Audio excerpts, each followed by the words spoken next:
Hey guys, how's it going? Go see Rich here today, and today I'm going to be doing some maintenance on this garage door with my puppy. First thing you're gonna need, 11 mil. Go around and make sure it's on tighten. Go ahead and make sure oh, look at that, see? Make sure every one of those are nice and tight. You wanna make sure that when you go, oh, there we go. See, I found a random one.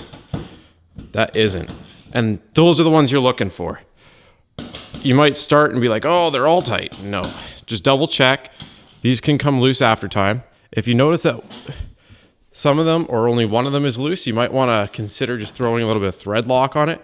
But these ones usually, they aren't as acceptable as these two coming loose. So make sure you go around, check all these. Next thing you're going to want is just inside these wheels and whatnot, it's good to lubricate them with a silicone lubrication.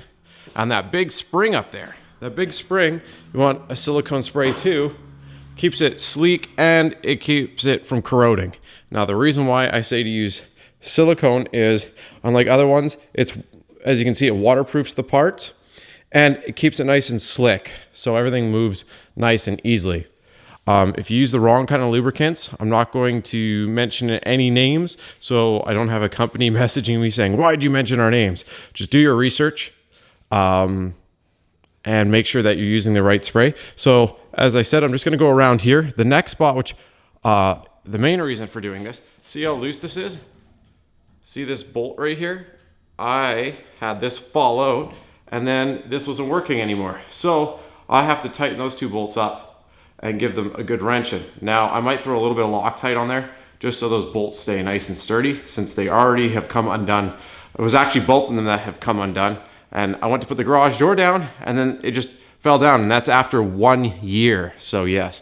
So like I said, just gonna tighten those two bolts right there.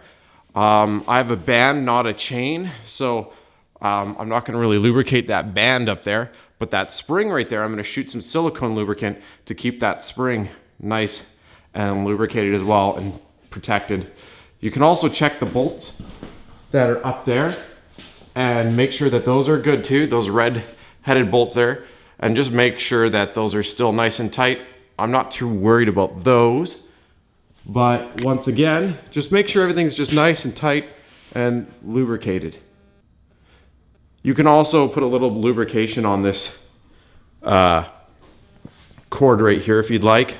You don't really need to, but the silicone will once again keep that from corroding over time, which is a big one. So string, or well, not string, but metal cable that's almost like brake cable or winch cable, and then lubricate your wheels so that way they go up and down the track easier.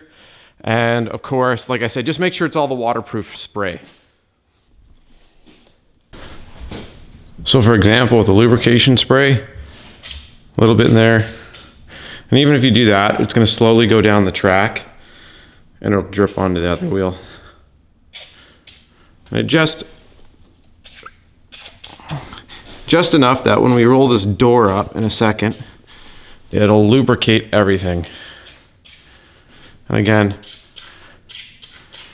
it's just a wee bit like that. I just like to shoot a tiny bit. And again, if you're doing this as a yearly maintenance thing, it won't be that big of a deal.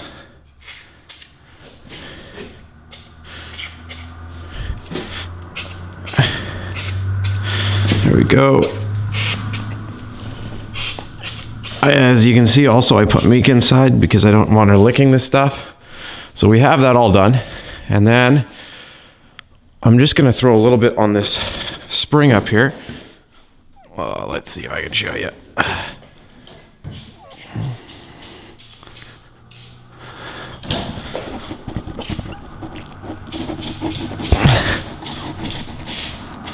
There we go.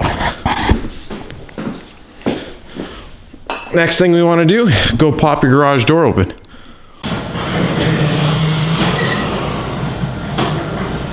Nice and smooth.